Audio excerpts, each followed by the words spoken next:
Hello everyone, welcome back to Take It Simple. In today's tutorial video, I'm going to help you learn how to sign up for an Apple ID.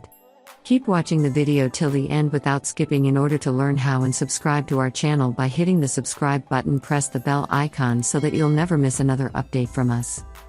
Now start by clicking open a web browser and in the search box type in Apple ID create and search. Now click on the first link that you see that says, Create your Apple ID, and you'll end up on this page where you can register for a new Apple account.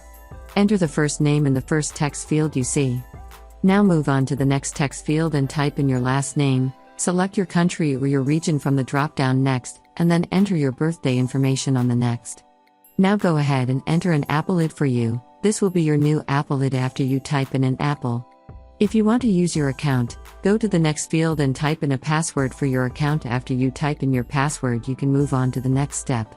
In order to create a password, make sure your password includes these criteria mentioned below. Once you do that, go ahead and enter the password one more time in order to confirm it, and then go ahead and select your country code and enter your phone number.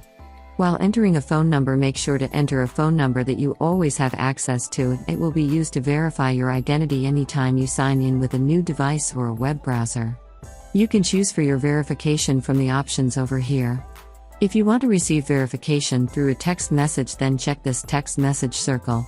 If you want to receive phone calls, then check on this phone call option.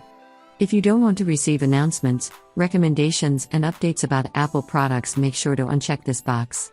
If you do, leave it as it is. The same goes for the next one as well. If you don't want to receive new releases about the special offers and recommendations, then you can uncheck this box and move on to the next field where you'll need to enter a character that has been given in this box right here. Type down the character that you received and finally click on continue. You'll need to verify your email address in order to create a new Apple ID. Go ahead and check your email, and soon after you do that, you'll be able to create an Apple account for yourself. I hope you found the video useful. If you did, go ahead and give it a thumbs up. Feel free to comment down below in the comment box if you have a question or feedback. I'll be back soon with more tutorial episodes again. Thank you for watching.